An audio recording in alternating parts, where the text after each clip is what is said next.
Welcome, everyone, to the Sickos Committee Podcast. This is our podcast for the evening of July 9th, 2023. Hope everyone's having a normal day. From what we've been saying already, I don't think anyone here had a normal day, so that's wonderful. My heat exhaustion is feeling really good right now. I'm just glad I'm hydrated. As always, I'm Jordan. See, I'm going to do it before we talk about things. I'm Jordan. With me tonight, I've got PittGirl, who is glued on the Gold Cup right now. We are in stoppage time. If you don't know, we're recording stoppage time in the U.S.-Canada match. And Canada just knocked a penalty in. I've got Beth, and then I have Commish. Beth, how are you doing, ma'am? I'm rabbit sitting this week. So Yay. yeah, it's one of my favorite weeks of the year. It is rabbit sit week. And so far we have gone through an amount of cilantro that is unthinkable unless you own a large chain of Mexican restaurants. Do rabbits have the mutation?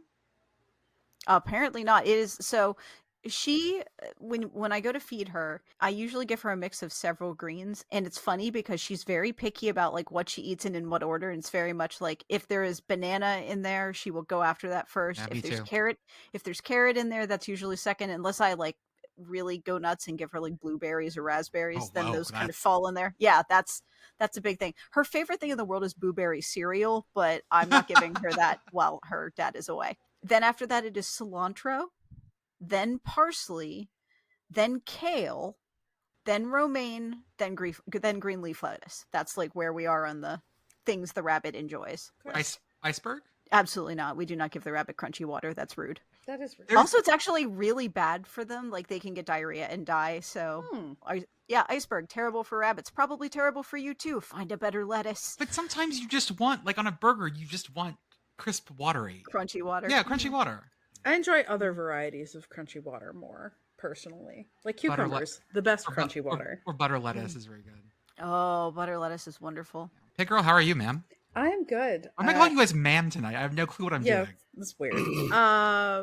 As mentioned, I am currently watching the Gold Cup, and CONCACAF sure do be CONCACAFing. This game started, for those of you who are not currently watching the Gold Cup, with Canada guy absolutely nailing a ref in the side of the head with a bad pass, like 30 Like trying to seconds take him into the out. game. Oh my god. Yeah, no, I'm sure that ref has a broken nose. It took quite a while for that to all get sorted out, and the first half had 10 minutes of stoppage time. We are currently almost all the way through minute 6 of stoppage time, tied 1-1 because Canada got a penalty for what I did not see because I was talking pre-pod with the rest of the team. So we are 1-1 at minute 96 and about to go into extra time.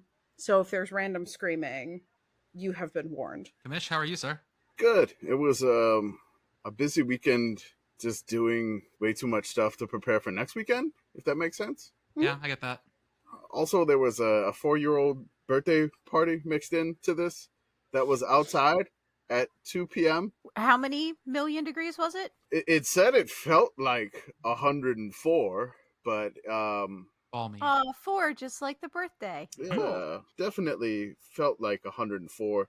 The birthday party with the 4-year-old, which my kiddo is 6, and so we had the baby with us, and we were just trying to stay underneath the cupboard. You know, it wasn't working out for the baby. We didn't make it the entire party, of course, but they had a water slide, so it was supposed to be like a water party, right? Yeah. And you know, for like a 4-year-old, you would think the water slide would be, you know, relatively smooth, not too crazy or steep or anything, right?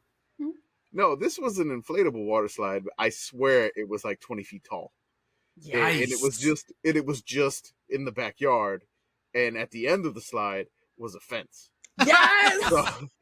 So you would just see 4-year-old, 5-year-old, 6-year-old kids just going down like seemingly 70, 80 miles an hour into this pit right in front of the fence where there was like a water pit. Just like head first, like they could not stay straight at all. Yeah. My kiddo got hurt on the second slide. He like hurt his arm. He had like a scrape on his arm, so he tapped out immediately. So he's definitely done with that. I mean, the 4-year-old was just going crazy, and like the rest of the kids like tapped out like super fast. So it was just the birthday kid just doing it after maybe like 30, 45 minutes. Cool. Hey, So birthday's your birthday. it was not so sweaty. It was just not real. July, outside Texas, South Sliding into a Texas. fence. Yeah, I don't know. Not Yeah. good. That's the kind of celebration that takes me back. I mean, You're- also, are you even really slip and sliding if you don't have some sort of enormous scrape 20 minutes in? Hmm. I would submit that you are not. I gotta see if I can find how steep this thing was, because I was like, really? This is like for adults. It's This gonna is be kinda called like pushing the it. Matterhorn. Yeah, it's like one of those you'd rent from like the bouncy castle places. Yeah, It was yeah. like a bouncy castle water slide. No, those are great. I have a mini one. How expensive are those things to rent? I'm thinking about $300-400, but I don't know. I bet you could. I bet you for the cost of renting it twice. I bet you could own it. Maybe. Pre-owned Yeah, I've- bouncycastlewaterslides.com. I find that amazing, given that I could rent a dunk tank for $100. You could, huh? $100. Can and did, as long as you can haul it yourself. Oh, that's okay. Ladies and gentlemen, this is why we own a pickup truck. Mm-hmm. I'm trying to figure out what this. Oh my God, there's even more. Water larger Also, slide dunk water tanks Central slides. don't weigh Central anything, and PA. trying to haul it from State College back to the general Altoona area without it flying away like a kite was kind of terrifying. Oh, Oh, can I bet that imagine. was fun on 99. Yeah, it doesn't weigh anything at all. Okay, Yeah, I was coming down the big hill by the adult bookstore, and things were exciting. I think I found it. Let me Okay. throw it in the Discord here, which we I need to let everybody know we're I already recording did. now. Okay, perfect. So it's that one. Oh shit! I Holy love crap. that. No, hold on. The middle part Yeah. is like cut that in half. Okay. Like that's Oh, missing. shit. There's only the edge. Like the little wing at the end with the pool. So the thing in the middle there was gone. So no So time it's to kill just- your speed. No time to like slow yourself down. So it's just going to catapult you into the red thing. Yes. This is also not a water slide. This is a water cliff. Yes. And I'm like, this is really, really intense for 4-year-olds. I was thinking of like just a relaxing one, maybe like 10 foot high. No. This apparently is 22 feet high. My God. That is pretty steep. I won't lie. Yeah. I thought you were gonna show this. I'll be like, whatever. No, that's pretty steep. Yeah, I was like, what the hell? That looks like some of the streets in Pittsburgh. That is a precipitous angle. Yeah, it was I'm glad my kid got to do it twice. I thought he got hurt on the first one. So he got to go at least twice. So that helps. It's apparently called the 22-foot tall Hoover Dam. Okay, I knew it. Slip and slide. I knew it was something. It was The gonna be Hoover like the Dam. Matterhorn. Hoover Dam is good too. The Hoover Dam. I mean K2, The the K2. Annapurna. I thought it was gonna be something like just really, really. But I was like, See- a 4-year-old birthday party. This totally. But the 4-year-old just kept going. The one that like he just wouldn't stop. So he had a great time. See, Beth Beth saying this, and she's absolutely right. It does look like some of the streets in Pittsburgh, but it has me envisioning like the like church camp, like sheets of plastic wrap, Mhm. So that like was Dawn dish soap, and a garden hose slip and slide down like John Kerr Street in Pittsburgh, Yep. which I is just put a very picture- steep and cobblestone. Yeah, I just put a picture of Rialto Street in the Discord. Hey everyone, Jordan here. This is Jordan on Tuesday where I'm editing. We talked about this on Sunday night. This is before everything happened on Monday and they ended up firing Pat Fitzgerald at Northwestern.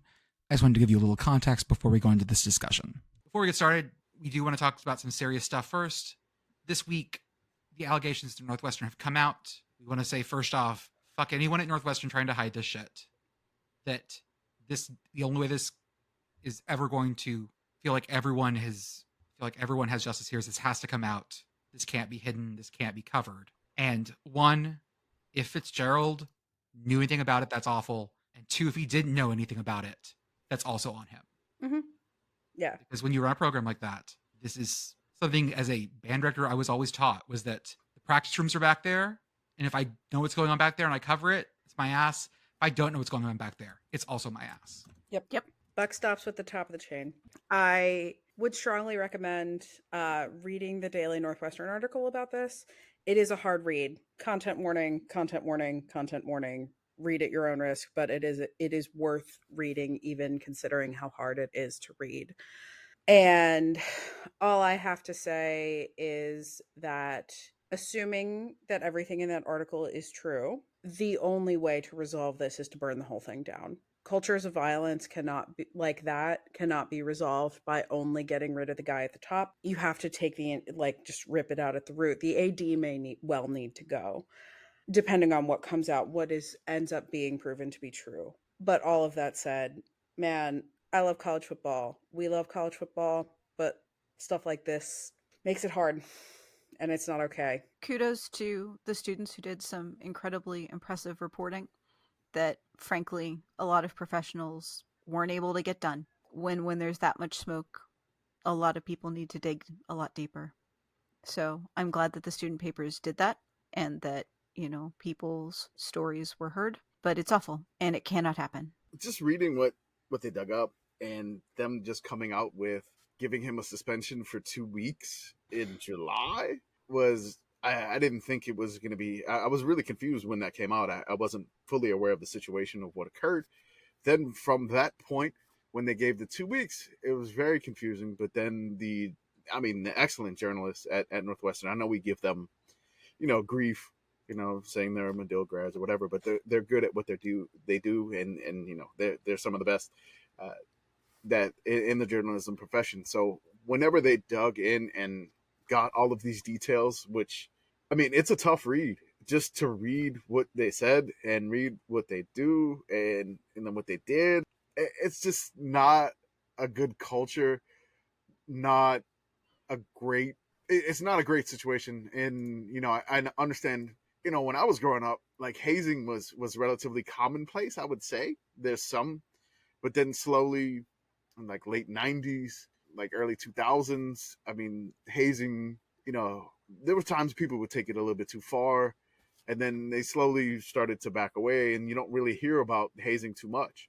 And this was kind of almost like a little bit of a throwback to a bygone era that needed to be gone.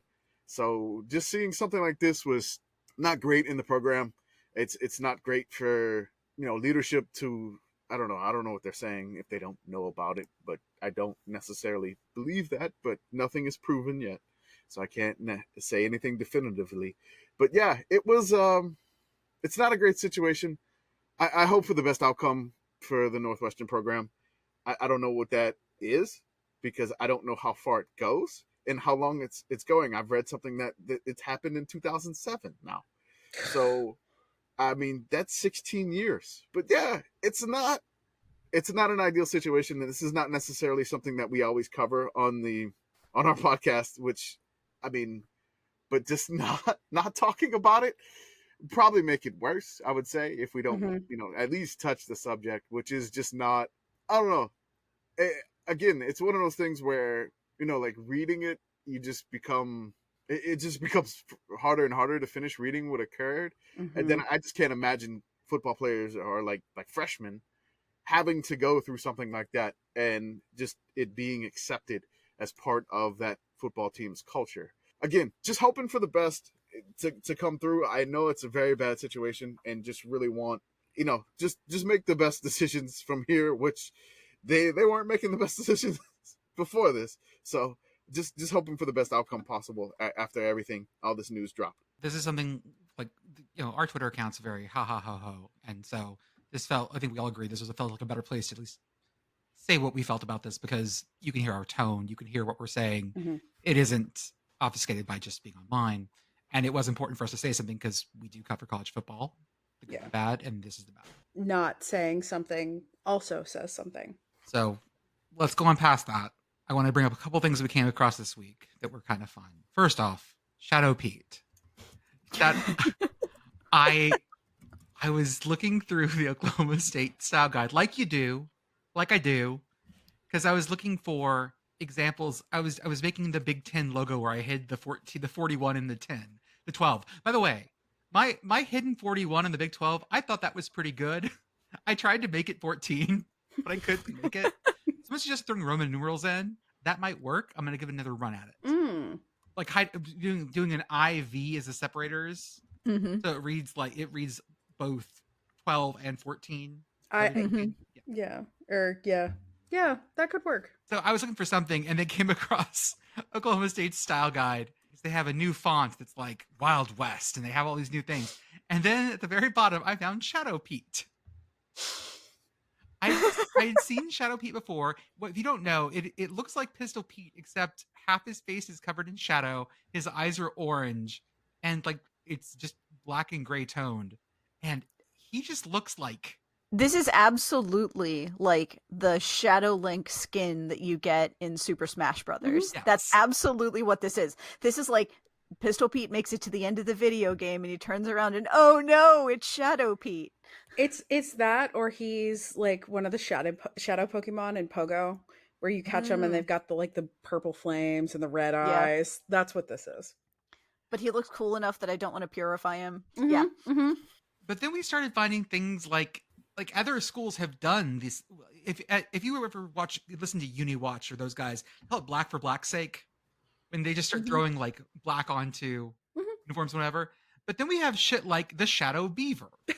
Shadow Beeve. Shadow Beeve. Yes. Let me drop that. I'll drop that in the chat. We got Shadow Beeve here. He looks awesome. Again, like gray tone, black. And I totally forgotten about Shadow Duck. Tell me that Shadow Beef isn't Shadow Bidoof. This is Shadow Bidoof. I mean, if Oregon State picked Bidoof as their new mascot, it would be fine and hilarious. Shadow Duck looks like Puddles, but super scary. Dark puddles. Right. Like this is a whole thing now. I didn't realize that so many schools had these shadow puppets, these shadow Dark characters. So It's Shadow Beef took me an embarrassingly long amount of time to realize what it was.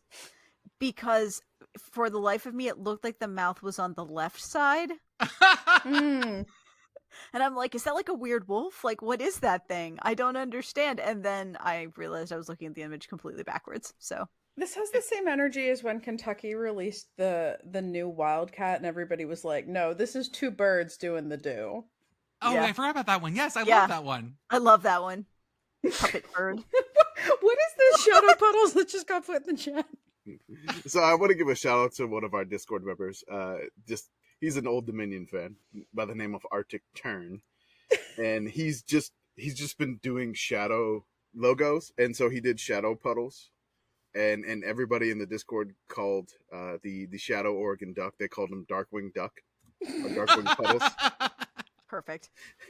So if you look in the Discord, you just go like, there's just so many shadows. It's ridiculous.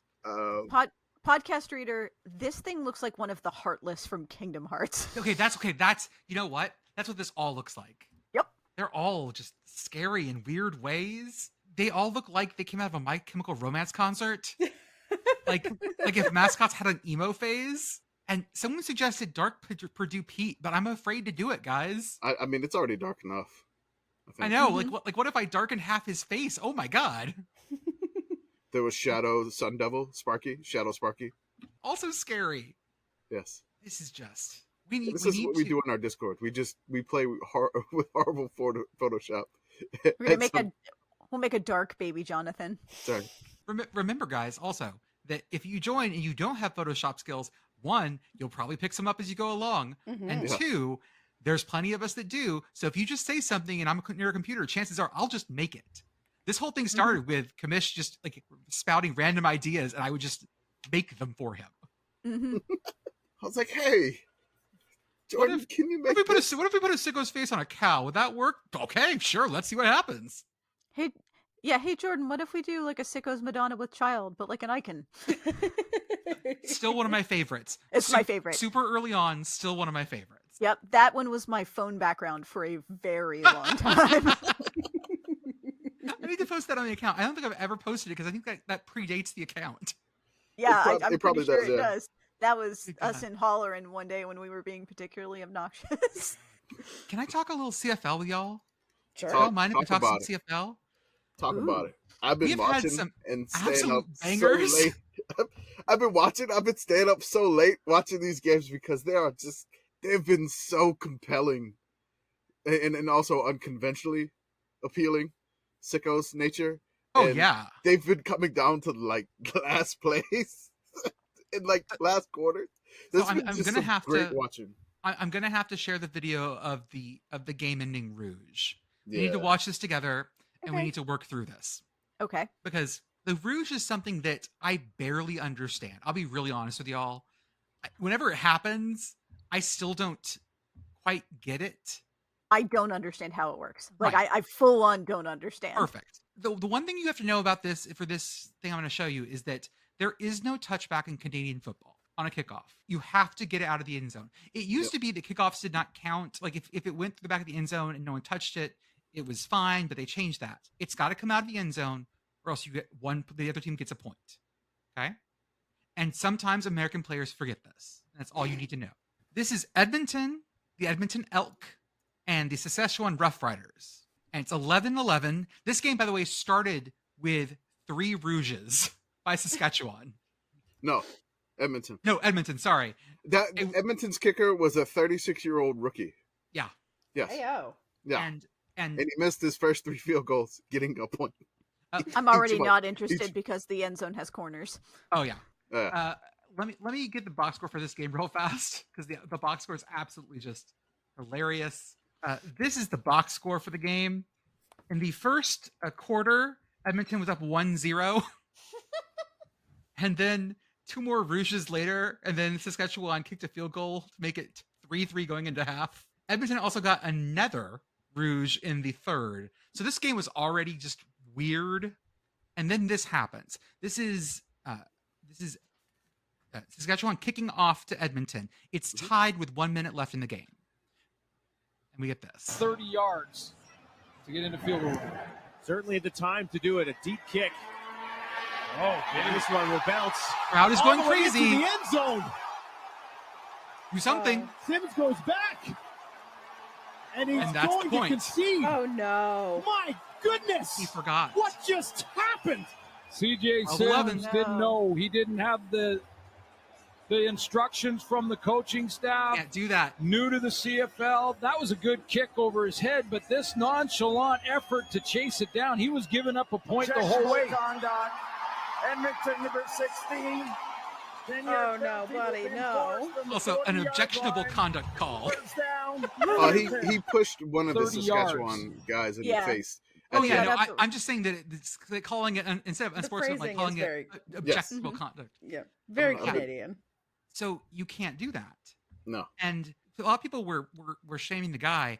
Man, if you're a special teams coach in the CFL, you know you have Americans. You go to them before one of these kicks and you go, hey, the one thing you cannot do right now is let it go into the end zone like that. You back up, you run it out. The other thing he could have done is he could have punted it out of the end zone. That's allowed. He could have picked it up and just kicked it the other way. Now, that would have given Saskatchewan the time on the clock and a pretty good field position to kick a field goal, but you wouldn't have lost it right there. So I'm looking at from this way. So if you do give up the single or the rouge at this point and you get the point, you're down 12-11, you would get the ball at the 40-yard line. So there's a longer field, so you still got midfield's the 55, so that's a little bit different. So it's not necessarily the worst thing in the world, but to add the objectionable conduct on that to back them up to the 30 or 25, that hurt even in worse. So you made a bad situation worse.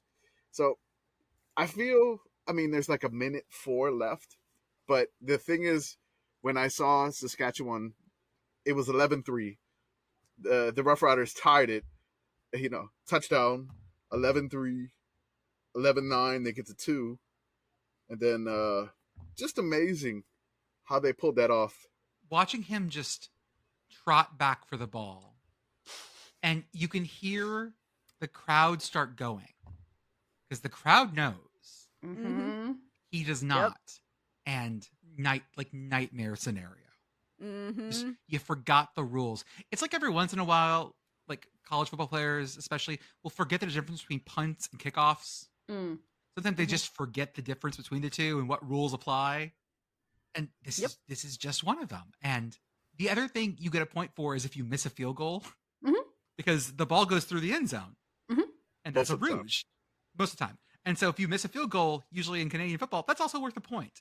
So you can have a walk-off missed field goal in Canada, which again is beautiful. This is just, it's giving something that I would now like to know if it has ever happened, and I may end up going down this rabbit hole at some point. Walk off doink. Because if you doink it just right, it can still go out the back of the end zone. I'm sure it's happened before. I think There's been a multiple 1-0 games in the CFL. Oh yeah, that's a thing. There was one for the Grey Cup title, I think in '66, that somebody threw in our mention. They still kept playing this game. 1-0. That was it. I love it just because the Canadian football is just slightly different. It really messes with you when you watch it. But then if you start to get the differences, like instead of there being 4 downs, there's 3 downs. Instead of being 11 players, there's 12 players. Instead of no motion, only one person in motion at the snap, everybody can be in motion at the snap. It just looks like somebody hits a beehive with a rake. Seriously, it's a lot of fun. The goalposts are at the front of the end zone instead of the back of the end zone. The end zones are, just incredible stuff. There's 20 yards deep end zones, so you can throw. So you've got your whole passing playbook, no matter how close you are to the end zone, which is nice. Everything is a fade. I regret to inform you, belatedly for the listeners, that Canada has just scored again. Shit. Oh no. Well. Yeah. We're going to crack on Canada some more because I do want to show you guys. I don't understand everything that's happening here, but this video keeps coming up. This is Montreal at Toronto. A CFL ending. I think this was a playoff game. I'm just going to play it and see if you guys can help me figure out what's going on here. Damon Duvall for the game winner. The Toronto Argonauts and the old Montreal team. This is from 2010. Noel Prefontaine is going to go back right now. They didn't have anybody in the end zone. Well, they were deciding whether they were just going to put Chad Owens back to run it out or whether they were going to put their kick-out team. Oh, yeah, kick-out. Which means that if Montreal misses and they don't feel first option is you run it out, get it just past your goal line and kneel down. I know this. Second option, if you don't think you can run it out, is you kick it back out into the field of play. 36 yards for the win. 1 point would also win it. Here we go. Duvall, the kick is up. Misses it is wide. Knocked down. Now they have to kick it out. And they do. Got to get 5 yards. Now Duvall kicks it back through. Got to kick it out again. They will kick it out, but they don't get it out. Who has the football? Anyone? It's a touchdown. Sure. Montreal. I don't understand. On a bizarre way to end the football game. It's just because you. Okay, who was the coach for Montreal there? I don't know, who was it? I didn't see. Should we have recognized him? Maybe. I think it's. Hold on. That was 2010, right? Mm-hmm. This wasn't the Alouettes. It wasn't the Alouettes? Maybe it was the Alouettes. 2010 Montreal Alouettes. Okay, yeah. That's more NFL. Sorry, it's Mark Trestman. Sorry. Okay. It wasn't. I was like, it was giving Mike Riley. Oh, that would have been. And I was like, hold up. No, I know that face, but it was Mark Trestman. It was not. It was not Mike Riley, like I thought it was. But yeah, so shit like that happens in Canada sometimes, where they just start kicking the ball at each other. There's also no fair catches, but you have to have a 5-yard halo around the receiver. So it's so weird. It feels like the closest thing I can describe it to is I speak pretty good German, but when I went to the Netherlands, trying to understand Dutch, like I should be able to understand this, but I can't. Or Spanish and Portuguese, you're like, this should work, and it doesn't. That's the CFL rulebook to me. It's the Sephardic Hebrew of football. Exactly. That's exactly what I'd say it was. I mean, I do like the idea of Canadian football just devolving into a quick kickoff. We're just gonna punt at each other for an hour. A lot of this is like vestigial rugby stuff. The appendices, like they never stopped. That never got removed properly. So Canada still has these rules, and it's awesome and it's wonderful, and I love it. And I'm so glad that like people are starting to pay attention this summer, at least some of our followers, because this is fun. This is fun stuff that like I assume baseball people are like this, where they'll just put on a game and like make dinner. It's just on the background. You can use this the same way. It's wonderful. Just check in while you're making dinner. It's great. I'd also like to just shout out one bit of ELF news. What a game. The Galaxy edge out the Seamen in the last minutes. Are we not doing phrasing anymore? I didn't even... That was intentional. I know. Don't give me that. I know. Whatever. I do want to say something here, though. We were talking about the CFL, and Canada scored to take the lead over America, so maybe we caused that. So we apologize to the followers for that. Yeah. And there were so many replies that were just incredibly. Read some of the replies, Jordan, to that tweet. Go right ahead. Which one? Oh no. The one about the About edging the semen. the Galaxy Edge the semen. 40 to 33. Okay, and it's funny because like we don't usually do stuff like that. This was like my I went sophomoric for one tweet because I was like, this is good. I mean, And I'm sure everyone handled asking it with for great maturity. It did. Like, let's see what our followers said because our followers are mature people. Yes. They would never. I find it. Hold up. Going back. Ah! Yes. I have good soccer news. Yes. Good. It is now 2-2 in extra time. Party hard. It's okay. We had 2 of our own sickos accounts telling me to go right to jail, and I got a horny bonk from someone. Yes. It was a tight match. Here we go. Tight match that came down to the finish. Oh, I would like it to be known that neither of the accounts that told Jordan to go to jail were me. What else? Saw that on Pornhub once. Lots of phrasing. Lots of the Archer GIF that says phrasing. And lots of bonks. Okay, whatever. That's par for course for me. Is this technically an own goal? I think this is technically an own goal for Canada. so Canada scored again. Hey. Because the last person the ball came off of was a Canada guy that wasn't the goalie. If it's a deflection, It is. we'll see. Yeah. Oh yeah, Canada's that's going to be an own goal. Yeah. Yes. So Canada's on a scoring streak, is what you're saying. Again, we talk about the CFL. Canada scores again, but this time it counts for the U.S. Well, can I talk about Kansas now? Yes. Sure. That's kind of like Canada. Because is it? Because they fixed their font. I'm gonna go on. I am a Trajan hater. Okay. Trajan. Trajan. I don't know. That's how the emperor is pronounced. Replied that. Yeah. The only thing that popped in my head was a former Duke Blue Devil by the name of Trajan Langdon. Okay. But yeah, he's the current, I think, GM or player personnel of the New Orleans Pelicans. But I didn't even know the font had a name. The old Kansas font. Yeah. And it was also a Roman emperor, at least one Roman emperor that I can think of. There were probably many So more of those. it's almost certainly Trajan because it's designed after Roman columnar typeface. Okay. So it's not Cajun. It's not Cajun. It's not Trajan. Trajan. Uh-huh. I will go on record saying I fucking hate the old Kansas uniforms. It's a really young font. In that like thin, 1989. that really thin font that looks okay in like basketball jerseys even. I hate it on football. It looks so wrong. It's too thin. The numbers don't. God, this is my font nerdiness. Like, look at the 6 in the picture that's on the doc. Like the 6 doesn't close properly. It looks weird. I don't hate the 6 nearly as much as I hate the 3. Oh, the uneven 3? Yeah. I hate that 3. Yep. Have either of you seen Pitt's cathedral numbers? Because you're gonna hate those. Yes. Yeah, yes, those drive me absolutely fucking crazy. I like the cathedral numbers. Don't at me. But although I do like the West Virginia mining pick numbers. They don't do them much anymore, but they have the same problem. They've had this awful fucking font for so long, and they're going just to like a very classic SF collegiate serifed Kansas. The one looks good, stroked in red, white with red. The numbers are fat again. This is Adidas not fucking things up, which I'm very happy about.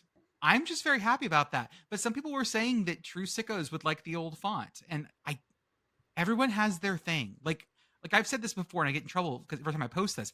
Fall weddings are fine, guys. That's my most like sickos take, and I get fucking screamed at every time. Fall weddings are great. Fall's a wonderful time of year. Use it. Reminder for the listeners that I am not the person who has that take. No, it's me. Fall's great. Have your weddings in the fall because fall's the best season for everything. Literally, everything should be in the fall. Make the whole boat out of fall. I mean, also just pick bye week for your team, and everyone's happy. So Jordan, you don't like the 5 is an upside down 2? Oh my god! Oh, this is all. Do we know who was the one that replied to you? That No, someone in the account. It had to have been Joey. It was Joey or Ducky, and they were like, also, no, I fucking love the old font. Wrong take. Again, I have very strong takes on very few things. That's actually a lie. But I was going to say. I have very strong takes on lots of things. And this is one of them. Kansas, you did good here. And most of our Kansas followers agree with me. They're ready to chuck the Trajan. I will say that I do enjoy a non-standard collegiate jersey number. as evidenced by the old Pitt Cathedral numbers that are in from like the 2018 season that I just dropped in the chat, which I like more than the current number set, even though they're the wrong colors. But Trajan is not a good alternative college number set for exactly the reasons that Jordan laid out. It's too skinny. That 6'9", like the proportions of the stuff around the hole are absolutely giving me a nightmare. Yeah, no, I know. I'm aware. Oh that my they're god, terrible. they don't match in any direction. Yes, because they're It's they're inspired by the Gothic arches in the big room at the wow. Cathedral of Learning. Oh yeah, that's oh my god. I know. I like them anyway. So if I decide to make your kiddo a set of alphabet blocks and I use that font, you will be upset? No. There are only numbers for that font. There are no letters in that font. Not yet. We could fuck all sorts of things up. Yeah. I'm so glad that I'm glad that they fixed it. And I'm glad that Kansas fans seem to be happy about this. Someone did say that the KU on the Jayhawk is not going to match anymore because the KU on the Jayhawk is in Trajan. That's okay. fine. So you could just say the Jayhawks wearing a throwback. That's fine. Mm-hmm. I think the only other thing we wanted to talk about in the first half of the podcast, and I forgot to throw it in here, is that what the fuck are those numbers on those camo unis? What? Commish just dropped something in the chat. It's the Warhawk camo unis. Oh Yeah, god. Those numbers are also awful. The Warhawk numbers based off of the P-40 Warhawk planes. Okay. So they're trying to, I guess, match the numbers on the old World War II planes, and it does not work out well. These numbers are also awful, and I can't even really articulate why. They're too skinny, but it's also not only that they're too skinny. Commish, I have to apologize. I was using your football team the other day to torture my host brother from the exchange program that I did in high school. I had him very convinced for a while there that Ulm, Germany had a football team. Nice. I love that. You know, I really hate that when I just type in ULM. I get results for Ulm, Germany. Ulm like mention. Or maybe New Ulm, Ulm, Minnesota. And I'm like, for God's sakes, ULM, change the branding, please. Got to work on that SEO. Seriously. I am gonna say though that you know what? I do like the Wyoming uniform font. It's super old westy. It has the little ornaments on it. No, I hate this. I actually love it. So I don't hate it for the numbers. It's terrible in all caps for the name of the team. Oh, you can't even see it. The brown on the yellow font with white stroke on brown can't even come close to seeing it. Awful. Yeah, this thing is there's a new serif in town. That's twice you've been able to use that joke. It's a good joke. It is a good very joke. good joke. Oh, I do want to show you a little bit of Wyoming camo uniform because these are all fucking awful. Oh. Ooh. Let that happen. Oh. It's chip camo, but just on the shoulders. Hold on just a moment. What are you hiding in?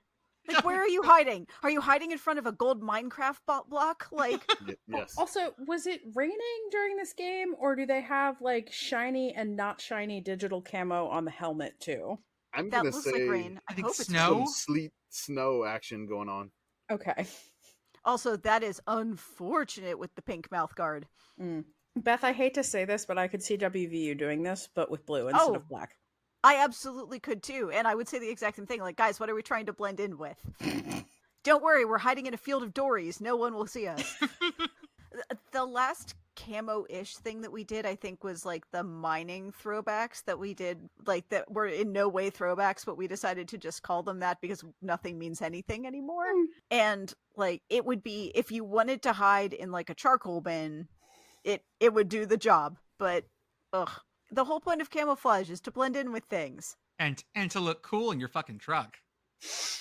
Please, at that point, it is not a truck; it is a truck. So before we go on to our best team of all time for the week, let's plug some stuff. First off, we have our Patreon. $5 a month, you get to come chat with us, be part of the committee where we come up with ideas, yell at me when things go wrong. And we're going to have some new things like Commish's Corner coming to Patreon, some short podcast episodes that are season recaps. And I'll announce it here because I'm going to fucking do it. Beth and I had so much fun talking about bite songs the other day, and Neck in an upcoming podcast episode with the podcast Feed Your Mascot. that Beth and I decided we're going to do short episodes where we review college football fight songs and just Heck yeah. roast them as long as we need to. We also have a preseason poll from a real conference, and we're doing a committee vote to help decide our ballot. So if you're in the Discord, you can come join us and chat with us. Next, we have the merch store, sickos-committee.sellfy.com store, sorry. Just go to our LinkedIn, sure, whatever. Our LinkedIn. Our LinkedIn. Wait, LinkedIn. We God have a damn LinkedIn? it, our LinkedIn? link tree. Did we get a LinkedIn? Can we No, please we should. become LinkedIn posters? This is, Oh my I'm goodness. telling We you, can just talk about koala mentality all the time. we are gonna, the next part of this grift is the grind set grift. Grind set. Sickos Essential oils and set. grind set, yeah. Sickos grind set. That's the one that I can do, right? Mhm. Okay. What if we, You gotta- hold up. What You if gotta we stay up late to watch Hawaii at 2 a.m. yeah, if Sickos you're not, grind set. You're not Okay. dedicated if you don't pass the Hawaii test. That's Okay. right. natural supplements. Sicko supplements. Sicko supplements. Protein powder, pre-workout, post-workout For men. for men. For men. Help you be more virile. For men. All of by the- men. All the Twitter ads I'm getting nowadays since I've blocked everything are like Our slogan is mobile, virile, agile. agile. There we go. Huh? There's the podcast title. Got it. Thank you. Mobile. Virile, agile. See, that does seem like something that a LinkedIn poster would post. It would Mhm. say that, totally. I need to get on LinkedIn. You do. Sickos-committee.sellfy.store. We beveled a fucking shirt. It's great. You wouldn't bevel a shirt, but we did. We We did. We beveled that shit. You wouldn't bevel the Cuyahoga Community College Triceratops, It but I'm doesn't gonna. say not to. It does doesn't. not say not to on their graphic design guide. Just They just for an fucked up. update while we're reading, live reaction pods. United States and Canada are going to penalties. Yeah. So it's going to be a mess, and I have Hulu, so I'm going to be delayed, and I'm not going to be tweeting at all during this podcast portion. Yeah. So yeah, I don't know It what's going is, to happen. Let's It go, is Matt Turner. 10:56 Eastern, and we are going to penalties. Hope y'all are concaffeinated. Concaffeinated. There we go. Concaffeinated. That's one of our natural enhancements. It's nothing but just pure caffeine, like liquid caffeine. Concacaffeine. Concacaffeine. Fermented inside of a soccer ball. That's right. Ooh. If you want to wake up early to watch the Faroe Islands play, but you want to stay up late to watch some CONCACAF. Side note, get hype for Women's World Cup after dark because it's in New Zealand. Oh my it's going to be a God. fucking mess. Did you see that they found a kangaroo at the English Women's World Cup site, like practice site? Fucking Aussie spies. The spies are coming in. The Lady Socceroos are spying. Mm-hmm. Literally. Is that what they're called? I don't know. The Lady Socceroos? It sounds right. I don't know if it is. Soccerettes. This stupid thing that we're like, the Socceroos. lady whatever. The Sugar Socceroos. Oh God. Hate that. Shout out to the Sugar Bears. I think they finally stopped using that in Central Arkansas. I But for would the think longest so. time, their women's were the Sugar Bears, and that was awful. We're going back to designing women and Sugar Baker again. Can't But, get okay. enough of that. Sure. That was Sugar Bear, right? Can't get enough of that sugar smack. I thought it was Golden Crisp, but okay. Sugar Bear. Okay. Maybe they changed the name of that too. I have no idea. Also, Message Board Geniuses podcast. They go to the places that we refuse to because Like LinkedIn. yeah, Like, maybe they do. I don't know. I mean, some of their posters sound like they post on LinkedIn. Maybe that's their version of a disasters episode. Yeah. I did think while we were getting all these new accounts that I need to set us up on either some like weird obscure Russian social media platform, or like one of the popular ones, or find a Chinese one. Oh, Sickos Committee joins VK. But Yeah, we're right. Not just Like- there to pirate books. But yeah, we're gonna basically cover every social media platform. Can we get back on MySpace? If we can, we're gonna do that. I mean, we'd have to pick a top 8. That'd be very tough. That would be tough. Is myspace.biz available? The wheel's spinning. I don't know. My DNS is like, I've never tried this before. I don't think anyone's ever requested myspace.biz before. I'll update you when that loads. We also have the Sickos Substack, where we've been covering things like teams who have never played before. We got something coming up that I had not gotten a chance to edit at this point because I was busy watching all these kids go down this crazy slide and doing other stuff to get prepared for a bunch of family coming in this upcoming weekend. But I should have it out at some point this week. We're doing a 1982 bowl season revisit. So the previous episode we had where New Mexico and Tulsa were both left out of the bowl games, and they had to play in the computer-generated Justice Bowl. And so Kevin did an entire rehash of the entire bowl selection of 1982. And so I have to go through it and edit it, but that's going to be coming to the Sickos Committee Substack soon. And I'm going to go through it, but oh my God. he I don't know why he wanted to do this, but he rehashed 1982's bowl season just for the hell of it. And it's great, but I just hadn't posted it yet, but it should be coming out at some point this week. PittGirl made big arms. What happened? We are in penalties. Canada has gone twice. United States has gone twice. Canada's about to go again. Matt Turner has made 2, so now only 2 excellent saves. U.S. was up 1-0. They are now tied 1-1. U.S. is about to go again. Yeah. Okay. And then lastly, we have home field apparel, soft shirts, wonderful things. Everyone seemed to love the new stuff from Penn State and Notre Dame. Everyone loved the mock stuff. Oh, Remember that if you use our code, yes, ha ha ha, yes, that's 3 ha's. It's live for 15% off your first time order. And this week, huge drop. They finally got Oregon. Yeah. Oregon. And then they're going to do a refresh of Indiana and Purdue, which is kind of weird. I didn't think home field was based out of Indiana at all. I've never heard of that. Never heard of that. No idea what that could possibly be. But I saw somebody in the quote tweet saying, like, hey, I saw the price of the merchandise and it was kind of expensive. Yes, this is premium collegiate apparel. This is not just what you would get at Walmart for $20. This is not the stuff. These shirts are incredibly soft. These joggers, the quarter zips, this is high quality merchandise.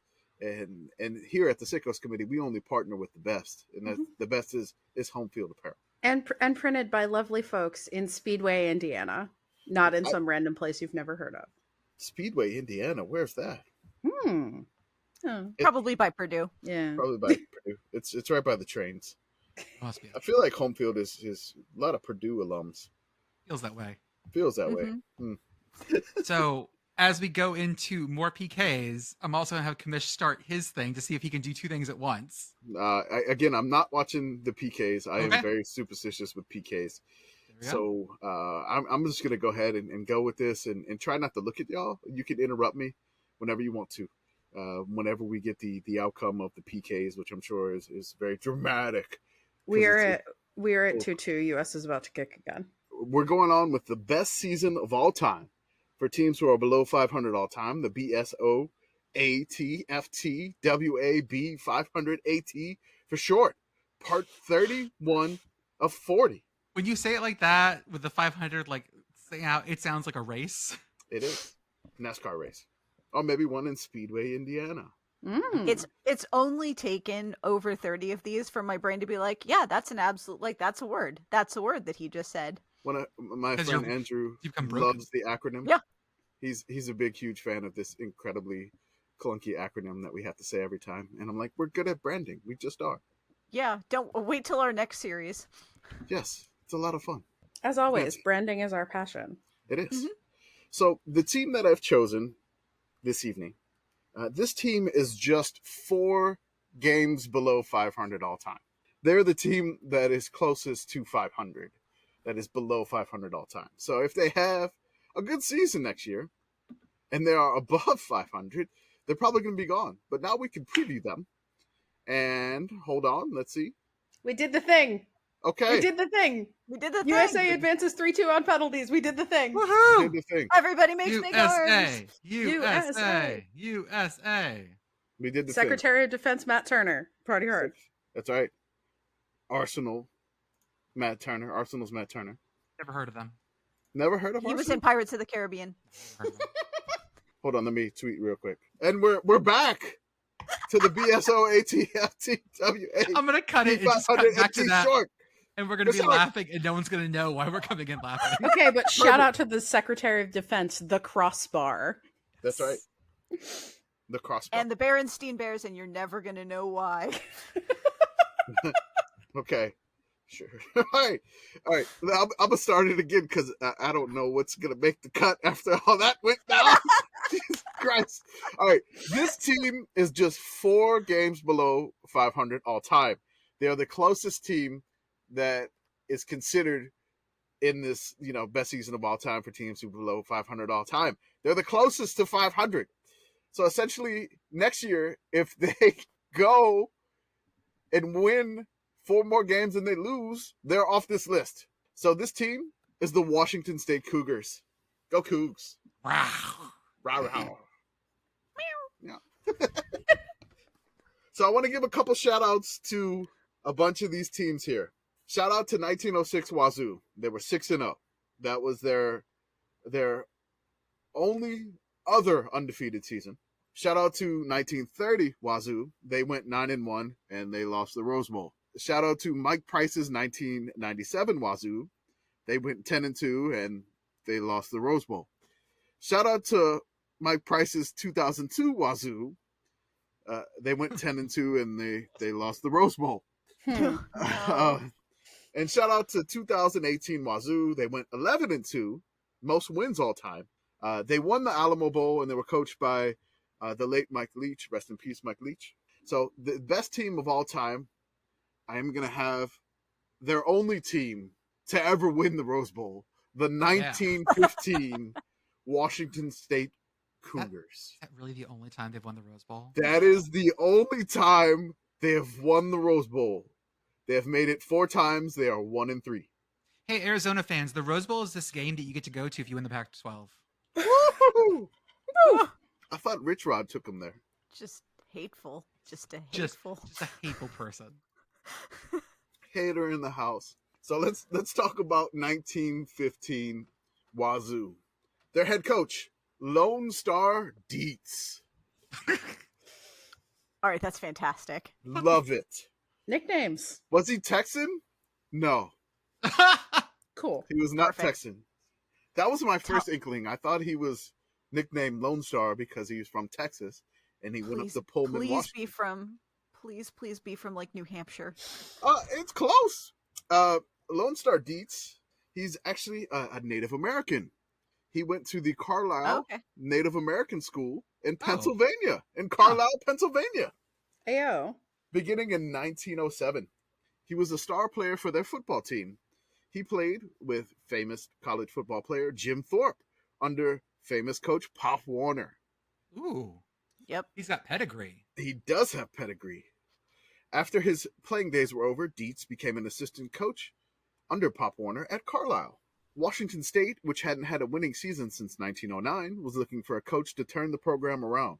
They hired Dietz in 1915 after getting a reference letter from Pop Warner. I'm just trying to imagine the mail from like Pennsylvania to Washington State. Beep beep beep beep beep beep beep beep beep beep beep beep beep. Yeah. He's hired this guy. Stop.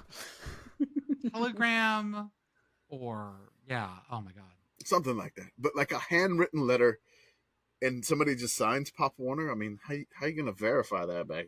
Like, how do you check references back in the day? But that may come up later at some point. How do you check references nowadays? I don't know. You know, They actually had to mail you Pop Warner. I don't know. They caught Georgia O'Leary, so I don't know what happens now. Yeah, You don't mind? You don't mind?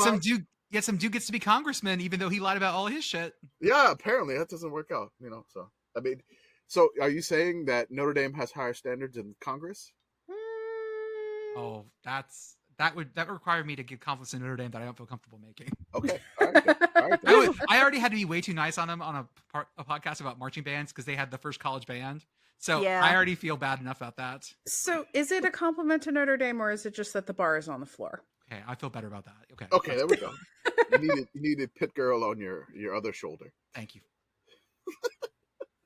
All right, so let's continue. So one thing about Washington State, which was amazing back in that time, through 1912 through 1925, Washington State had 4 straight Native American head coaches, starting with Nebraska graduate John Chief Bender, who was the coach of the 1906 team, followed by 3 former players from the Carlisle Native American School, Lone Star Dietz, Gus Welch, and Albert Exendine. So that's 4 straight Native American coaches that they had in that time frame from 1912 to 1925. Huh. Lots of people talking about the Carlisle to Washington pipeline. Yeah. That's right. Apparently You know, so. I mean, Carlisle, Pennsylvania. Mhm. Can somebody map that for me? Carlisle, Pennsylvania to I got you. Pullman, Washington. It's Give me pretty a- far. give As me a- Very someone, far. as someone about 20 minutes the other side of Carlisle. Give me It's the- yeah. Give me a train trip if you can find that for me. Oh Jordan. my Oh, gosh. God. This is Okay, gonna keep take talking. I gotta pull up days. Amtrak. Give me a sec. Train do the trip, Amtrak. you would go through Chicago to Seattle, and then if you can take the train from Seattle to Pullman, that's how you would go. That's what I want to know because there was no flying this time. So this got to be great. I know they invented flight, before Just take then. the Oregon Trail and turn right. That's right. I'm glad these folks didn't die of dysentery like Oregon Trail, the game. Or snake bite. Yeah, true. Does Jordan have it yet or no? All right, keep going. Keep going. I'll keep going. Amtrak takes me a while, man. This is Amtrak not good. is Yeah, the It's website's not just the like Amtrak. greatest. I wish there was better trains here in this country. All right. So Lone Star Dietz arrived in 1915 and had immediate impact. He led the Washington State Cougars to a 7-0 finish in the only Rose Bowl win in the school's history. He went 17-2-1 at Washington State between 1915 and 1917. He then coached the Mare Island Marines out of Vallejo, California, in the Rose Bowl following the 1918 season. He later made it to a third Rose Bowl as an assistant coach with Stanford. Overall, as a coach, he went 70, 47-6 at 5 schools, 20-3 with the Mare Island Marines, and 11-2 as an NFL coach with the Boston Braves of the National Football League for 2 seasons in 1933 and 1934. He so impressed the owner, George Preston Marshall, that the team was renamed the put a bleep here in his honor, which the name that stuck after the move to Washington D.C. Yeah, this was the Boston. Yes, that was. So it was the okay. Ooh, that's yes. By the way, if you leave, you gotta go to Harrisburg to get the train. Okay, that's fine. You leave Harrisburg at 2:36 p.m. on a Wednesday. You get to Pullman at 8:25 a.m. on Saturday. Yeah, that sounds right, because it probably has you taking the train to Pittsburgh and then transferring to the Chicago train and then transferring again sometime after you get to Spokane Chicago. and then a bus to Pullman. Yeah. Okay. A truly I would not wish that upon 4 days. I'm just keep going. You could just walk. I gotta figure out Greyhound will do. Hold up. I mean, if you walk, it takes 788 hours. And I would walk, which is around 32 more. days. And I would walk 788 more. Come on. All right. Love it, Jordan. Da-da-da-da. So I'm gonna go a little bit into the history of the coach here. Just a little bit. I'm gonna try to be a little delicate here, but I'll come back to it a little bit later towards the end of the pod in this section here.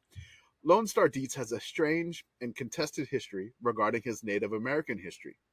Dietz's heritage was first contested in 1916, which is a year after this season, after former neighbors who settled on the Pacific coast heard he was posing as a Native American. In 1918, the FBI looked into his heritage after he registered for the draft as a non-citizen Native American with an allotment. The Bureau found that he had taken on the identity of James One Star, an Oglala man, of the Pine Ridge Native American Reservation, 12 years his senior, who had disappeared in Cuba in 1894. You could just do this back in the day. You could.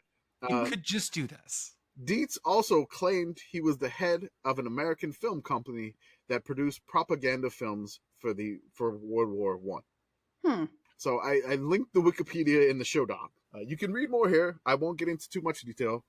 But again, I'm going to come back to that contested heritage a little bit later towards the end here, okay? This team, the 1915 Wazoo team, has a book, which I love this. I love when they write a book about their best team of all time. The book is called Chance for Glory. It is currently $18.24 on Amazon by the author Darren Watkins, which I was able to get a good amount of excerpts from this without having to purchase the book. So shout out Darren Watkins for writing this. I appreciate you. Lone Star Dietz, as you can see right here, this is a team photo. They're all like wearing fancy robes, which is, I guess, the thing for the time in a team photo. No. Oh, no. What happened? You froze. You were stuck for a second. Oh, okay. I'll say that again. If you scroll down a little bit, you can see the 1915 team. They're all wearing robes, which is the photo that they had. And then if you look in the upper left-hand corner, there is Dietz, Lone Star They Dietz. don't even look like robes. It's like they're all wearing Snuggies. Yes. Yes, the Snuggie was invented in Pullman, Washington in 1915. Do the Snuggie. I like Snuggie. Lone Star's hat. It's a good hat. I'll come back to that a little bit further too. Oh God, everything is going to be weird about this. We're coming back. Well, we're going to get to the Lone Star thing right now, actually, about his hat. Lone Star Dietz had quite the wardrobe. The pictures above show him in his typical game day sideline attire. Dietz was a dandy at Pullman, dressing in formal wear. Dressing in formal wear and bringing so many clothes, his belongings had to be stored in the gym. King. The school gym. So I linked the story that gave me that information there if you want to check on that. We have to play half-court basketball. Yes, because Dietz has all his... The rest of it is a closet. It's Dietz's closet. He led the Cougars to 17 wins, 2 losses, and 1 tie over 3 years. 875 winning percentage. The Cougars scored 497 points and surrendered just 38 in those 3 years. Spicy. I mean, just amazing. Many newspapers carried photos of Lone Star strolling the sideline in a full tuxedo, stovepipe hat, and a cane. Like you do. Yes. Here's some pictures of him strolling the sideline with full tuxedo, stovepipe hat, and his cane. I love it. It's a serve. He is serving looks, and his Wazoo boys were serving everybody on the field. Look at the pleats on those pants. Those are some sharp fucking... How do you get pleats like that in 1900 whatever? With an He's iron, wearing a cravat. That is true. Okay. He's got a cravat with a stick pin. Mm-hmm. Oh, yeah. Oh, my Lord. I mean, that's got to be insane. Well, here's the thing. Like, it's not just a suit. That's a morning coat. Oh, yeah. No, it's formal. Yeah, this is like full-on English morning coat wear. We need the Washington State coach to pull this off now. Jake Dickert, please do it. What kind of shoes are they? I can't quite tell. It looked like, Menswear guy on Twitter. Rate this look. Absolutely. Are those spats? It might be. Oh, I don't know. And those are gloves. Are they?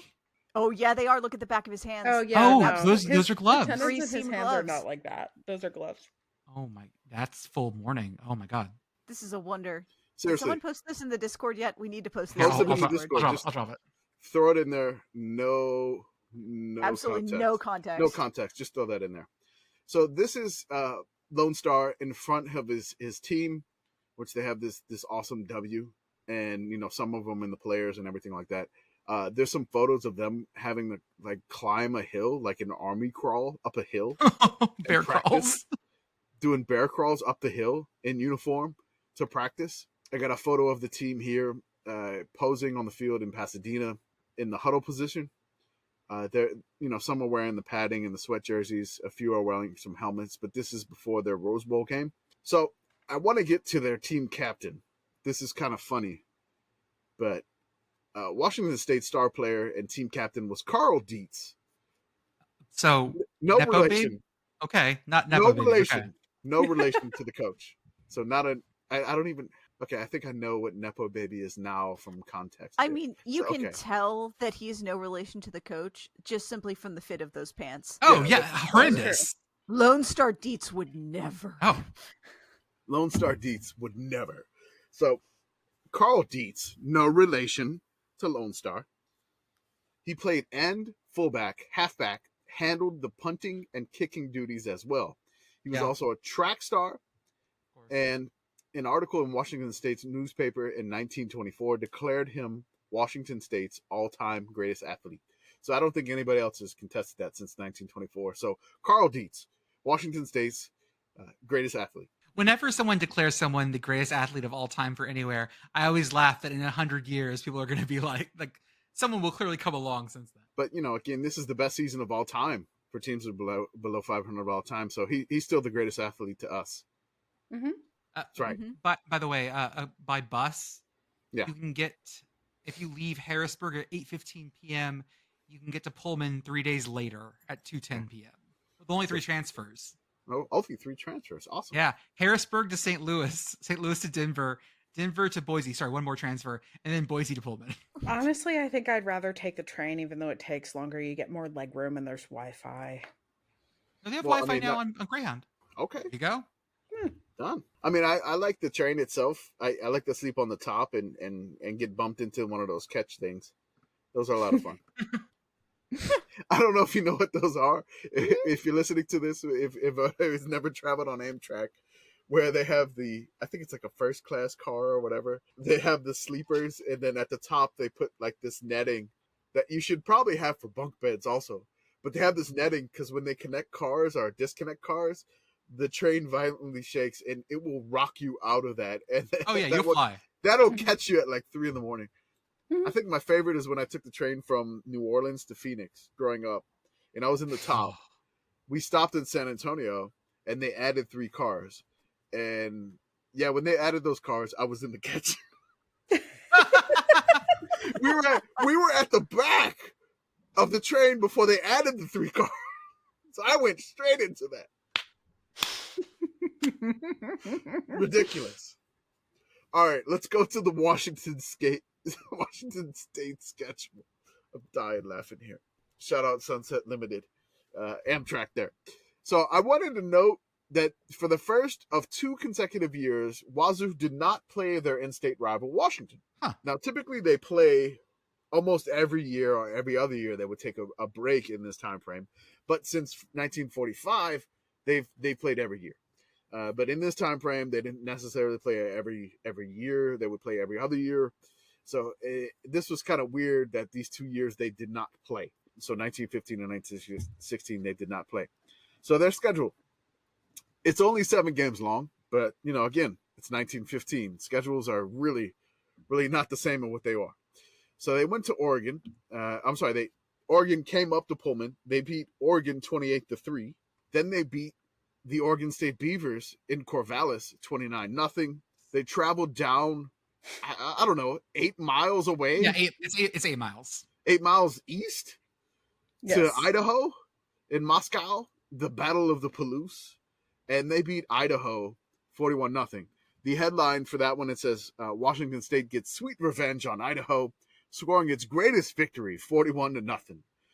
Belton Bangs is a hero of slashing backfield, which Belton Bangs? Benton Bangs? Benton Bangs. Yeah. Simple sentence. Benton Bangs. My bad. It is a Belton. simple sentence. It's a simple sentence. Benton Bangs. Benton Bangs. All right. Is a hero of slashing backfield, which literally rips Moscow defense into shreds. And he makes 4 touchdowns. Those of you who are mad about overuse and incorrect use of literally, die mad. They were doing it in 1915 in the newspaper. That's right. To shreds, you say. To shreds, you say. You can actually see some stats here in this newspaper article that I clipped. If you want to make it a little bit bigger, you can go ahead and do that so you can see it. The fun thing is they actually list drop kicks. At the bottom. Yeah. It says drop kicks attempted, drop kicks successful. Idaho tried 3 drop kicks? 3 drop kicks. 0 successful drop kicks. Both of them. Which was, to be fair, the same number of successful drop kicks that Wazoo had. True. Murphy's way more successful with drop kicks. The Cougars only punted twice. Their average distance of punt was 40 yards. Idaho punted 4. I just love how we could yards gained by forward passes. 45 for Washington State, 9 for Idaho. First downs. Idaho's a military academy at this point. Yeah, it's crazy. Idaho had 8 first downs. Washington State had 30. So yes. Oh no. Oh, I love it. I love it. Forward passes intercepted. Idaho had through 1 interception. And Washington State returned that one 52 yards. It's so weird. It's crazy. So the next game after that, they go to play back home. They just drive back 8 miles home to play Montana. They beat Montana 27-7. The game after that, they're still at home in Pullman. They play Whitman. They win 17-0. Then they go up to Spokane to play Gonzaga.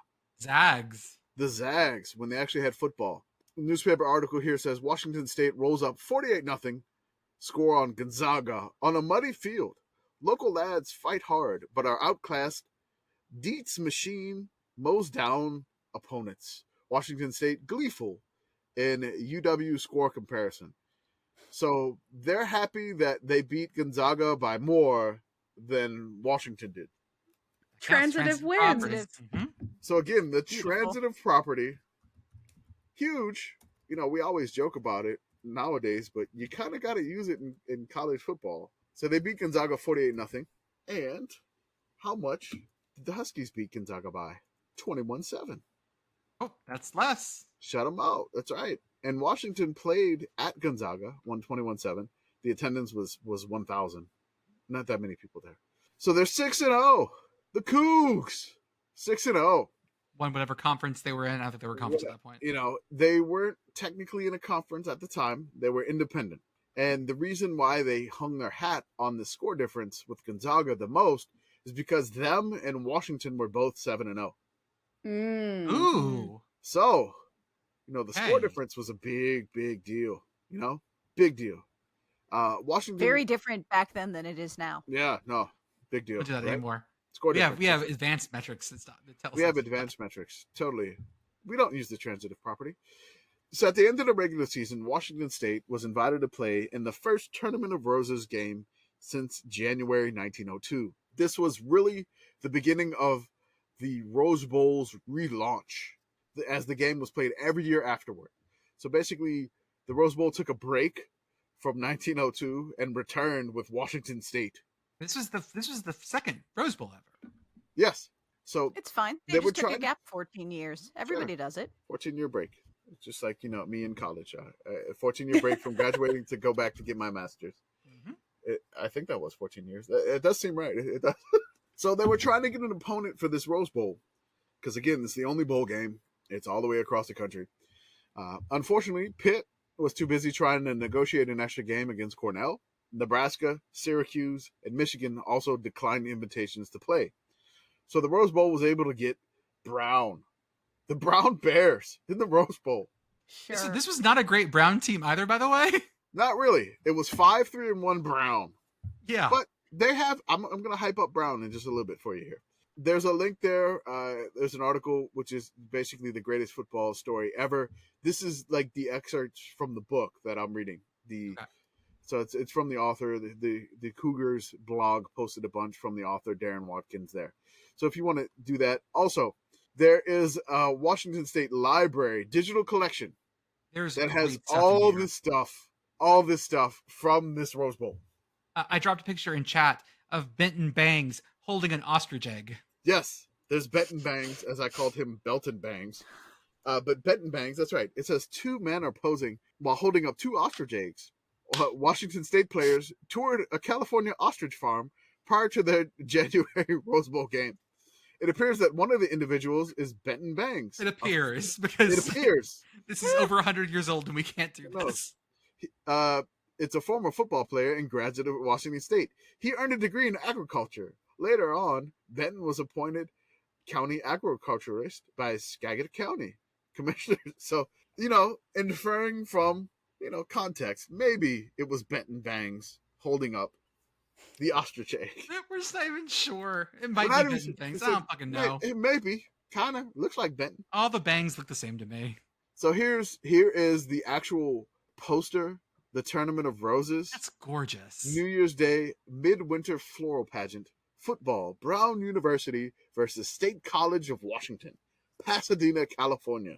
And then the official souvenir program, it's basically in the shape of a football. That's adorable.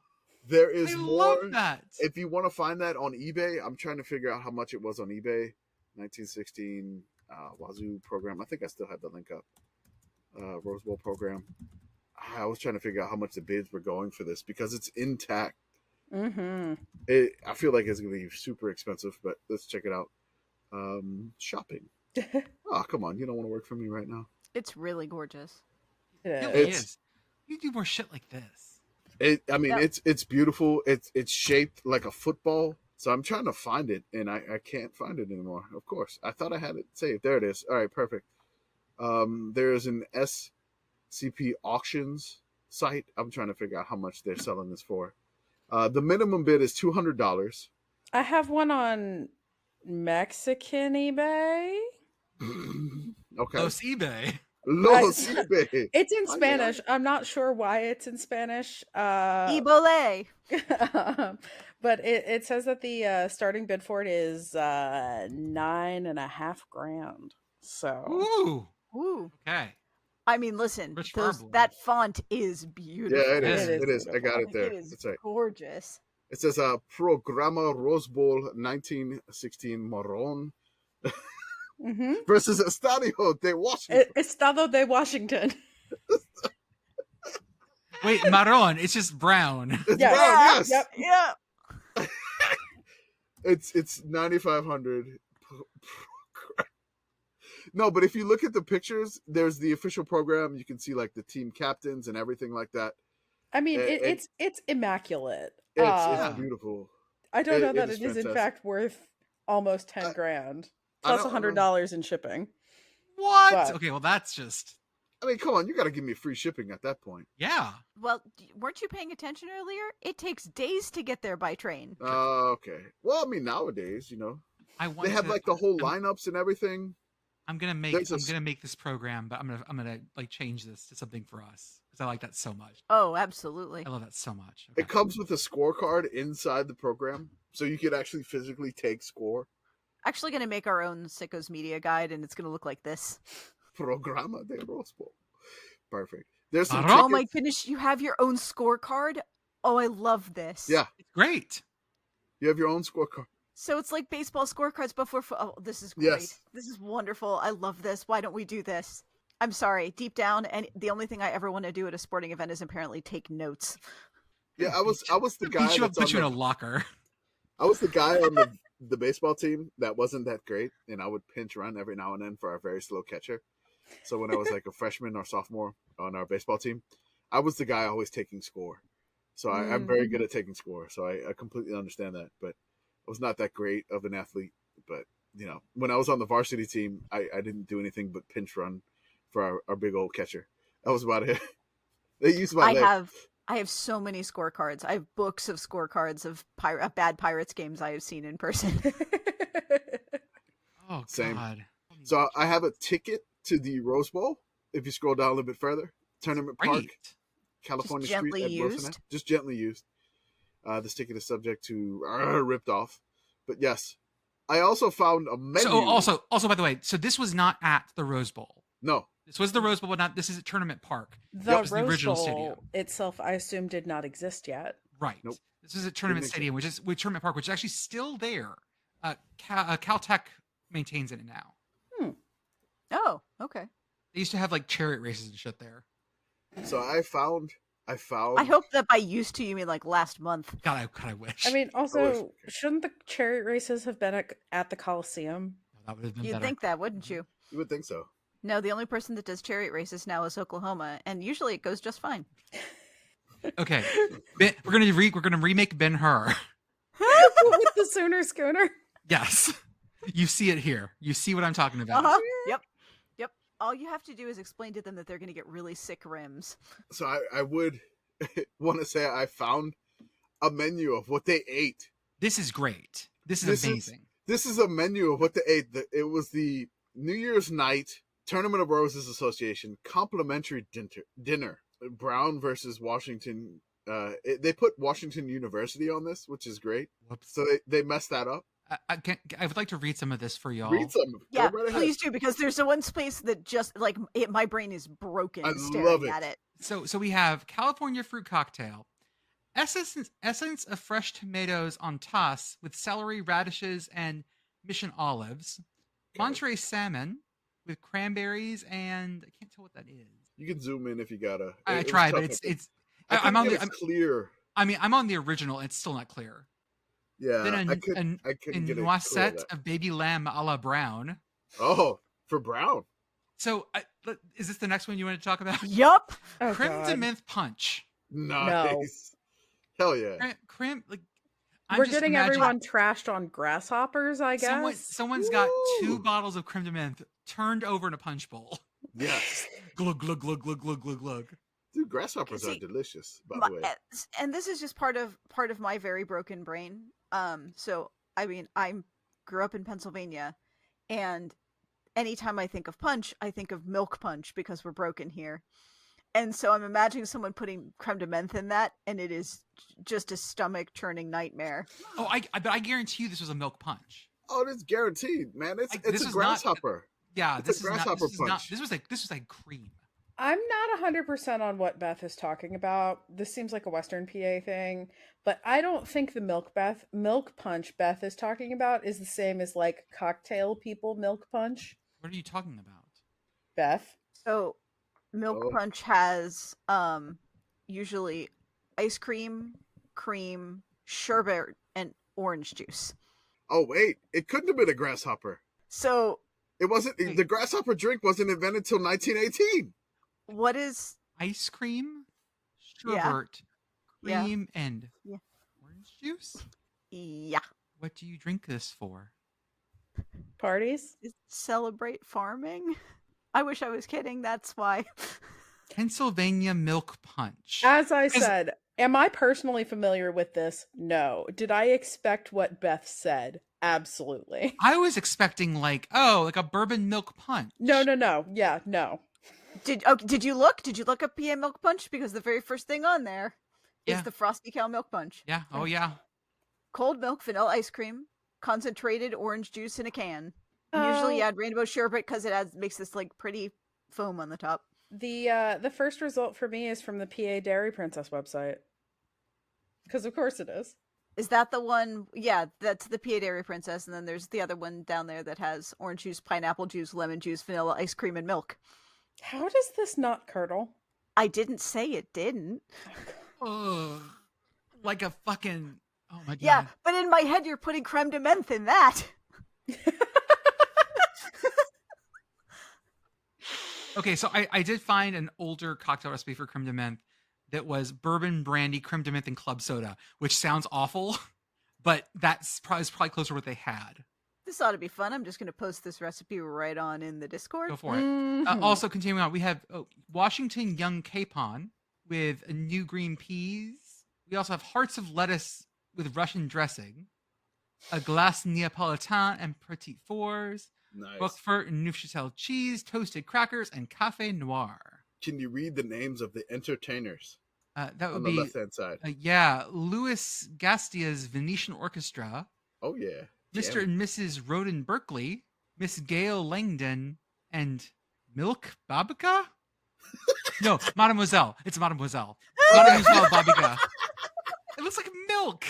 It does. It does look like milk. No, to be fair. You know what? That's what it says. That's what I've decided. Milk babka. Milk babka. It's a fucking West PA thing. Oh no, it's like where you make you put milk you make and babka and you just soak it in babka. Yeah, that's what you do. It's like a tres leches cake. That would actually probably be pretty good. I'm not going to say that. I found a Rose Bowl video. There's no sound, of course. It's 6 minutes long. There's some... The play doesn't start until like 4 minutes. You can watch what you want to watch out of that, but I can't believe that I found actual clips of video of the 1916 Rose Bowl that Washington State played in. The Tournament of Roses committee selected Washington State to represent the West with Brown University by virtue of having knocked off powerhouse Yale and Carlisle. Hey, Carlisle's back in the mix here. Okay. To represent the East. In the backfield for Brown was somebody known as Fritz Pollard. The human torpedo. The human torpedo. Yes. Brown, I know Fritz Pollard. Again, you're giving some crap to like Brown not being good, but I mean they had the human torpedo. Brown would later become the first black player and coach in the National Football League. Fritz Pollard would. You said Brown. Yeah, Fritz Pollard. So why did it say Brown? I didn't copy, didn't paste that. So, all right. Fritz Pollard would later become the first black player and coach in the NFL. The human torpedo. Yeah, okay. I know him. So there's some things before the game that they allege that what few have known is that the night before the game, Coach Dietz didn't think his team could win. Pollard was just too powerful. They could not stop the human torpedo. While his players had done a magnificent job of outscoring opponents to the tune of 190-10, Dietz believed he just didn't have an answer.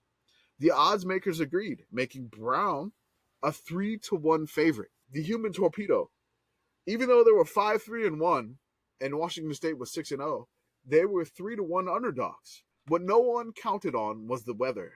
I have a Western Union telegram that I found about the weather report. It's amazing. And I want to do like the telegram thing where I say stop after each sentence. So I'm going to go ahead and do that. Mm-hmm. Weather cold and drizzling. Attendance 8,000. Grounds wet and soggy. Stop. Referee W.H. Eckersall. Umpire Dr. A.W. Smith. Field judge J.B. Ersfield. Headlinesman C. Holly. Stop. Linesman D. Whitmer and J. G. Wells. Timekeeper is W.S. Whitmer. Stop. Both teams flocked field simultaneously at 2:10 p.m., still raining, and officials in consultation relative postponement, it was decided to go on with the game, regardless of the wet weather. The wet weather favors Washington State. Stop. Washington State kicks off to Andrews, yard line. Browns returns 20 yards. Stop. Trying to imagine sending like game updates through Telegram. Telegram So, has you the know, they Twitter of say the it time. never rains in Southern California, and yet. I just love the fact that like we give who the officials are at the game. We talk about how we talked about a postponement, then we give the very first play. I want to believe that there are hundreds of telegrams after this with every single play of this game. Like the ESPN live updating thing. Yes. That just Get them on the horn, boys, and tell them how to take them down. But definitely. So heavy rains poured all New Year's Eve, leaving the field a muddy mess. In the soupy conditions, Pollard could not get any traction. So the human torpedo was submerged by the muddy field. Stuck on the bottom. The morning of the game, Deitch changed his team's entire game plan and went no huddle in 1916. Whoa. No Hey, huddle. yo! Also, assistant coach Doc Bowler had somehow come up with extra long mud cleats that would also give the team an advantage. I'm imagining like the golf aeration shoes. Here are my murder spikes. They are definitely not for murdering. So there's no way that Doc Bowler was an actual doctor, right? Like we're just being real clear here. No. And if he did, he had like a tonic of something. I was going to say, like, Doc Bowler was a well-respected medicine man who would bring you all sorts of wonderful sarsaparilla draughts that would cure you of the rickets. He's from Pennsylvania. Of course he Oh, is. God. He's from course. Thing. Everyone is from Pennsylvania, apparently. All the way, the Pullman to Pennsylvania connection. This entire podcast. He was Incredible. physical director, coach, and trainer at Washington State. And baseball coach. And baseball coach. So in the first half, the teams played to a scoreless tie. The relentless no-huddle attack of Washington State had Brown players so exhausted, they dropped to the field in exhaustion as halftime began. The second half was all Washington State. Time after time, the team plunged into the vaunted Brown defense. They said vaunted on their own. As they worked their way down the field, ending in the end zone not once, but twice. So Wazoo won the game 14-0. They shut down the human torpedo, and they finished 7-0. On Wiki, it says that Washington State has never claimed the season as a national title. Why the fuck would you not? It is an unclaimed national title on Wiki. Claim it. However, in 2014, the Washington State Senate Resolution 8715 recognized the 1915 Washington State college football team as national champions. The resolution was on the team's 99th anniversary and was sponsored by State Senator Michael Baumgardner, an alumnus of Washington State. So basically, the state Senate claimed the national title, but it doesn't appear the school has claimed it. But the state recognizes the 1915 team as the national champions. Washington State, if the state has recognized this, why do you not hang a banner in your stadium? Why is this not up there? Because claim that shit. You know who claims the title that year, right? Cornell, right? Hail to Pitt. Oh, hell of it. 1916 is a Hail to Pitt year. 1915. Yeah, 1916 Rose Bowl. This would be 1915. Oh, whoops. Hold up. Sorry, my bad. No, it's Pitt and Cornell, yes. Okay. So still a Pitt year. Ayo! Claim it, Washington State. Claim Yeah, it. Pitt didn't win the Rose Bowl. Pitt didn't win the Rose Bowl. And also the Senate claimed it for you. So hang it up. Yes. For God's sakes. Mm-hmm. So one thing I want to talk about here Minnesota and Oklahoma also claimed 1915. Ever. Okay. I want to say, calm your shit down there, Oklahoma. I'm going to say here, there's a question that was proposed apparently in 2002, but I'm going to ask this now too. Also, is Washington State cursed to never win the Rose Bowl again? Is there a Lone Star curse? Oh, okay. I was gonna say maybe it's because they didn't claim it. No, it's the whole thing that like if you give up a good parking space, you'll never get one again because God will be angry at you. That's why you put the parking chair there. Mm-hmm. So I want to say there. I'm coming back to the Lone Star Dietz questionable Native American lineage here. So, did Washington State unwittingly set itself up for a century of bad karma by failing to stand up for Lone Star Dietz in the face of an unfair attack? It's a notion that seemed to gain momentum with the bizarre way the Cougars' last Rose Bowl game occurred in 1998 and ended on the 26-yard line with 2 seconds mysteriously gone from the clock. It's a notion that has gained currency with Mike Price's untimely announcement just 14 days before the upcoming Rose Bowl in 2002 that he's moving to Alabama. By the way, just for ultimate sickosness, look up what occurred with Mike Price, 2002 Alabama head coach. Oh, yeah. Just look that shit up. If you don't know what occurred, I'm going to let it go from here. But I'm just going to say... Yep, that's what I thought it was. Yep. That's what it was. Yep. Look it up. If you don't know what it is, look it up and just like go, oh my God. Yes, there could be a Lone Star curse. So keep in mind this. I do have a tiny correction to make. I apologize. Minnesota and Oklahoma were named for 1915. They do not claim 1915. Claim that shit. Yeah, claim it. Hold up. Claim it. Absolutely claim it. Let me get mad at you for claiming it. Yes, I'd rather you to get mad at you for claiming it than not claiming it. Claim it. It doesn't matter. I mean, really, just do it. There was no system at the time. Just claim it. So, if there is a curse of Lone Star, its roots can be traced to a Spokane restaurant and a cup of sugar. Dietz was eating there one day when a fellow diner by the name of J.C. Agile scolded the coach for using too much of what at that time was a ration commodity, sugar, because World War I was going on. The two had words, and Agile swore to get even at Dietz. As fate would have it, World War I broke out, making revenge all too easy. Agile was made head of the Spokane draft board.